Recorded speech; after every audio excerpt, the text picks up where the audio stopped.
నమస్తే, welcome to great Andhra. మనతో పాటు ఉన్నారు సీనియర్ పొలిటికల్ అనలిస్ట్ జిఆర్ మహర్షి గారు. నమస్తే సార్. నమస్తే చందన గారు. సార్, ఒక పక్క ఎన్నికలకి సంబంధించి అందరూ దానికి ప్రిపేర్ అయిపోతూ ఉన్నారు. కానీ వైసీపీలో చూస్తే వాళ్ళకి ఆల్మోస్ట్ చాలా మందికి సీట్లు ఎక్కడ ఏ ప్లేస్ అనేది కేటాయింపులు కూడా జరిగిపోయాయి కాబట్టి వాళ్ళ పనిలో వాళ్ళు ఉంటున్నారు. కానీ ఇటుపక్క ఏమో టీడీపీ, జనసేన, బీజేపీ పొత్తు ఏదో సరిగా సెట్ కాక సీట్లు ఇంకా కేటాయించక, ఓ పక్క అభ్యర్థులు అంటే ఎవరైనా ఆస్పిరెంట్స్ అందరూ వాళ్ళలో వాళ్ళే గుర్రుగా ఉన్నారు, ఇంకా ఏమీ రాలేదు ఏం చేస్తాము అని చెప్పి. అదేదో బ్రహ్మానందం గారి డైలాగ్ ఒకటి ఉంటుంది, నా భవిష్యత్తు నాకే తెలియక ఏడుస్తుంటాడు వేడే అని. ఎవరికి ఏం భవిష్యత్తు తెలియకుండా ఉన్నారంటే ఎవరికి వస్తుంది, ఏం చేయాలి తెలియకుండా ఉన్నారు. టైం ఏమో తక్కువగా ఉంది. ఏటుపోతుంది అంటారు, ఏం జరుగుతుంది? అంటే ఆంధ్రప్రదేశ్ అంటే గతం చంద్రబాబు గారు ఎన్నో ఎన్నికలు చూశారు కదా, ఎన్నో ఎన్నికలు చూసి ఇప్పుడున్నటువంటి ఒక విచిత్రమైన పరిస్థితి ఎప్పుడు లేదు ఆయనకు కానీ మన ఆంధ్రప్రదేశ్లో ఉన్న వాతావరణం కానీ. ఎందుకంటే ఎండలతో పాటు వేడి కూడా పెరిగేసింది. మీరు గమనిస్తూ ఉంటే మొన్న జగన్ గారు స్లీవ్స్ అంటే చొక్కాలు మడవండి అని వాలంటీర్లకు ఏదో పిలిపిస్తే ఇటువైపు వాళ్ళు మేము కుర్చీలు మడత పెడతామని ఇప్పుడు ఏదో గుంటూరు కారం డైలాగులు కూడా అంటే సినిమా డైలాగులు కూడా వచ్చేసినాయి ఎన్నికల విమర్శలుగా. ఇప్పుడు యాక్చువల్గా సీన్ ఏమిటంటే ఇంక 2 నెలలు ఉంది. ఈ 2 నెలల్లో ఇక్కడ వైసీపీలో ఉన్న అడ్వాంటేజ్ ఏమిటంటే వాళ్ళు అసమ్మతి కానీ అలకలు బుజ్జి ఇవన్నీ గోళాలు ఉన్నాయి. అవేం ఆ పార్టీలో ఏమి అంత సజావుగా ఏమీ లేదు. ఎందుకంటే అనేక మంది పార్టీలు విడిచిపోతున్నారు. వేమిరెడ్డి ప్రభాకర్ రెడ్డి గారు, మాగుంటి శ్రీనివాసరెడ్డి గారు, ఇంత మునుపు వెళ్ళిన వాళ్ళు, వీళ్ళందరినీ లెక్కలు తీస్తే వాళ్లకున్న గొడవలు ఏం తక్కువ కాదు. అయితే వాళ్ళు గొడవలు సార్ట్అవుట్ చేసుకుంటూ అనేక నియోజకవర్గాల్లో అభ్యర్థులను లేదా ఇన్ఛార్జీలను ప్రకటించేశారు. ఆ ప్రకటించిన వాళ్ళు ఏమిటంటే జనంలోకి వెళ్ళిపోయి అయ్యా నేనే అభ్యర్థిని నాకు ఓటు వేయండి అని ఏదో ఉంటాయి కదా. అంటే బయటికి కనిపించేది ఓటు అడగడం ఓటర్ని అనేదే కాదు. లోపల అనేక వర్గాలు, ముఠాలు, తగాదాలు ఈ సార్ట్అవుట్ చేసుకోవడము, బుజ్జగించడం ఇవన్నీ ఇంటర్నల్గా జరిగే వ్యవహారాలు చాలా ఉంటాయి ఎన్నికల్లో. వీటన్నిటికీ టైం ఉంది, వాళ్ళు ముందుకు పోతున్నారు. ఇప్పుడు తెలుగుదేశం పార్టీ పరిస్థితి ఏమిటంటే ఇంత మునుపు ఎన్నడూ లేనటువంటి ఒక చిత్రమైన పరిస్థితి ఎదుర్కొంటా ఉంది. ఎందుకంటే పొత్తులు తేలవు. పొత్తులు తేలకుండా బీజేపీ వస్తుందో రాదో తేలకుండా జనసేనకు సంబంధించిన క్లారిటీ రాదు. ఎందుకంటే జనసేన ఈయన పవన్ కళ్యాణ్ గారు అక్కడ ఆయన మాట వింటారు కాబట్టి, మోదీ మాట వింటారు కాబట్టి.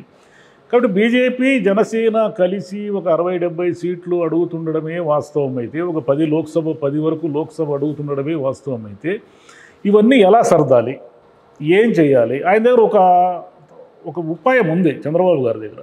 కానీ అది అన్ని చోట్ల వర్కౌట్ కాదు. ఉపాయం ఏమిటంటే ఇప్పుడు మీకు టాక్ అవుట్ వినిపిస్తూ ఉంది, జమ్మలమడుగు, ధర్మవరం సీట్లని బీజేపీ అడుగుతూ ఉంది అని. అంటే బీజేపీలో ఎవరు నాయకులు అంటే వాళ్ళు మాజీ తెలుగుదేశం వాళ్ళు. అటు ధర్మవరంలో ఉన్న వరదాపురం సూర్యనారాయణ గారు కానీ లేదా జమ్మలమడుగులో ఉన్న ఆదినారాయణ రెడ్డి గారు కానీ వీళ్ళిద్దరూ కూడా తెలుగుదేశం మాజీలుగా ఉంటూ ఈ వైసీపీ గవర్నమెంట్ వచ్చిన తర్వాత సేఫ్ సైడ్గా ఉందామని బీజేపీలోకి వెళ్ళిన వాళ్ళు. అంటే వాళ్ళిద్దరూ తెలుగుదేశం మనుషులే, చంద్రబాబుకు సంబంధించిన వాళ్ళే. ఇలా ఈయన బీజేపీ లేదా జనసేన పేరుతో అనేక మంది తన వాళ్ళనే సీట్లు ఇప్పించుకొని సేఫ్ సైడ్ ఉంటారా? అన్ని చోట్ల అది వర్కౌట్ అవుతుందా? లేదంటే 70 సీట్లలో ఏదో తన వాళ్ళు 5-6 మంది ఉన్నా మిగతా వాళ్ళందరినీ వాళ్ళు చెప్పిన వాళ్ళకే ఇవ్వాల్సి వస్తుందా? వాళ్ళు చెప్పిన వాళ్ళు ఇవ్వాల్సి వస్తే వాళ్ళు గెలుస్తారా, ఓడతారా? ఇదంతా సరే, అదంతా ఒకటే, వేరే విషయం.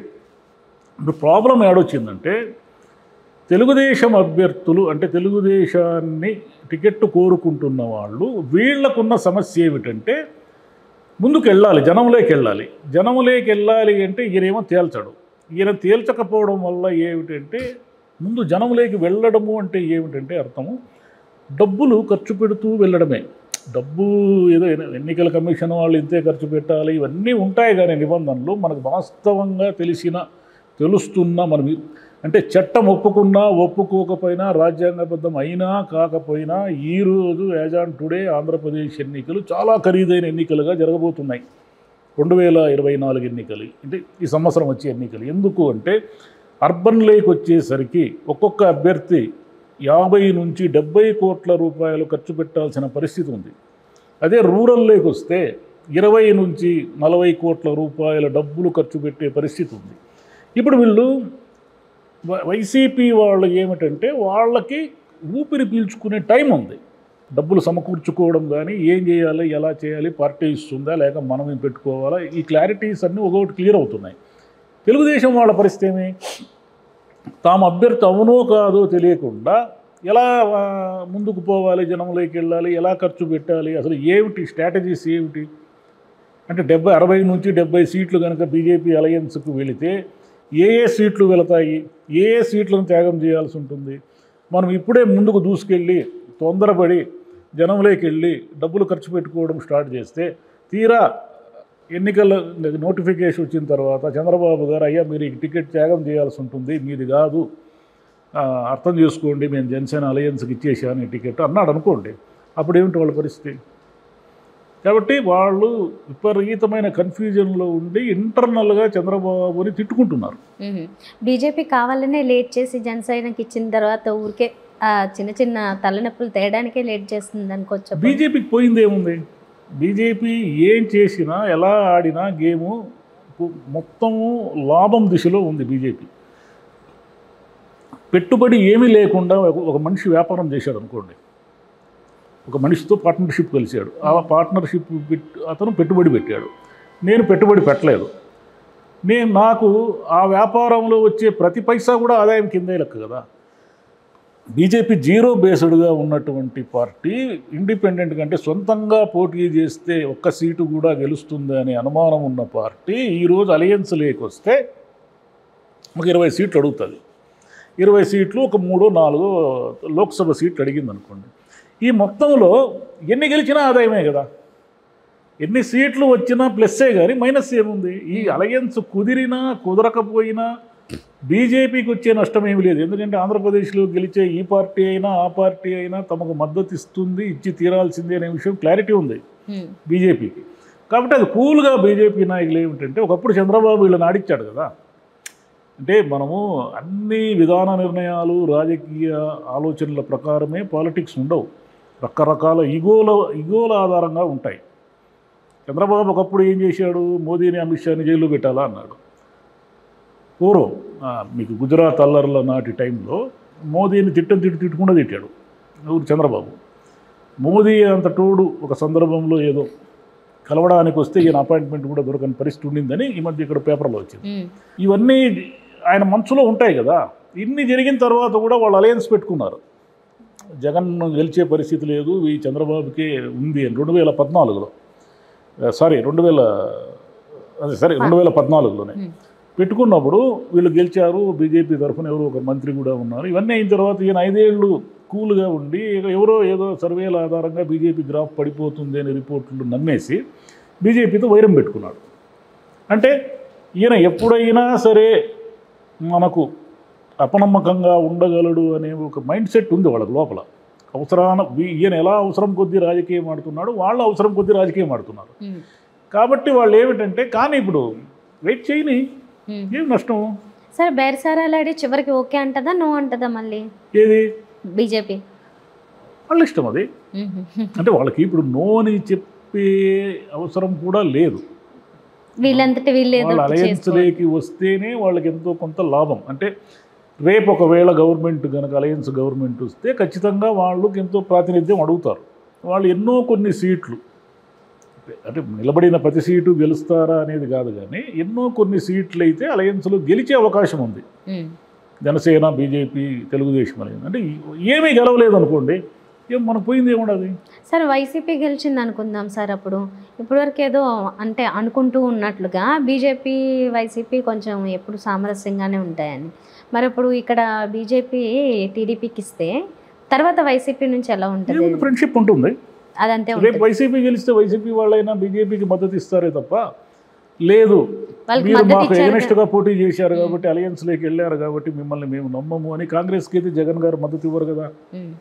కాంగ్రెస్ వైపు పోడు ఆయన ఉంటే మా పార్టీ ఎంపీలు ఎవరి పక్షాన ఉండరు, న్యూట్రల్ అనైనా ఉండాలి, లేదా బీజేపీకి అనుకూలంగా అయినా ఉండాలి. ఈ రెండే ఆప్షన్లు రేపు పొద్దున ఆయనకు ఉండేది. కాబట్టి ఈ ఆంధ్రప్రదేశ్ గేమ్లో బీజేపీ వాళ్ళు ఏ రకమైన ఆట ఆడినా, మొండి ఆట ఆడినా, తొండి ఆట అంటారే మన చిన్నప్పుడు ఆటల్లో, తొండి ఆడుతున్నావు అంటారే, అలా రూల్స్ ప్రకారం ఆడినా, తొండి ఆట ఆడినా ఇప్పుడు లాభం దిశగా ఉన్నది ఒకే ఒక బీజేపీ పార్టీని. ఇక కాంగ్రెస్ పార్టీ అంటారా, వాళ్ళు ఏదో షర్మిల గారి మీద ఆశలు పెట్టుకుని ఆ పార్టీని బతికిస్తారు అంటున్నారు. కానీ ఆ పార్టీకి అయితే ఒకవేళ షర్మిల గారు నిలబడితే గెలుస్తారేమో తెలియదు. కానీ మామూలుగా అయితే ఇప్పుడున్న కండిషన్స్లో ఈ ఓరాహోరీ పోరాటంలో, అంటే వైసీపీ వర్సెస్ అలయన్స్లో జరుగుతున్న పోరాటంలో కాంగ్రెస్ వాళ్ళకైతే ఎలాంటి భవిష్యత్తు లేదు. ఉన్నవి 4 పార్టీలు. వామపక్షాలు అంటారా, వామపక్షాలు ఒకవేళ కాంగ్రెస్తో పొత్తు పెట్టుకుని పోటీ చేయవచ్చు. వాళ్ళకి ఒకప్పుడు నిజంగానే నియోజకవర్గాల్లో గెలిచేంత బలం ఉండింది. ఏమాత్రం పొత్తు కరెక్ట్గా వర్కౌట్ అయినా వామపక్ష ఎమ్మెల్యేలు ఒకరిద్దరు ఎప్పుడూ ఉండేవాళ్ళు. కానీ ఈ మధ్య కాలంలో జరిగిన నష్టం ఏమిటంటే వామపక్షాల నుంచి ప్రాతినిధ్యమే లేకుండా పోయింది. తెలంగాణలో ఒకరు గెలిచారు, కానీ ఆంధ్రప్రదేశ్లో గెలుస్తారని ఈరోజు ఉన్న సినేరియో ప్రకారం అయితే చెప్పలేము. ఓకే, యాక్చువల్లీ ఒక సామెత వస్తుంది, పగవాడికి కూడా కష్టం రాకూడదు అంటుంటారు. అలాంటి సిచ్యువేషన్లో ఉన్నారు నిజానికి. అంటే ఈ పొత్తుల వల్ల ఇంత కష్టమా అన్న సిచ్యువేషన్ ఇప్పుడు ఆయనకి భయం పట్టుకుంది. ముందు నేను చెప్పినట్టుగా భయం పట్టుకుంది ఆయనకి. భయం వల్ల ఏమిటంటే వైసీపీ కనుక మనం ఏమాత్రము ఓట్లు చీలినా వైసీపీ వస్తే మళ్ళీ పార్టీని బతికించు, వాళ్ళు అగ్రెసివ్గా మళ్ళీ వస్తారు, దూకుతారు. కాబట్టి మనం పార్టీని బతికించుకోవడానికి బాగా ఇబ్బందులు ఎదురవుతాయి.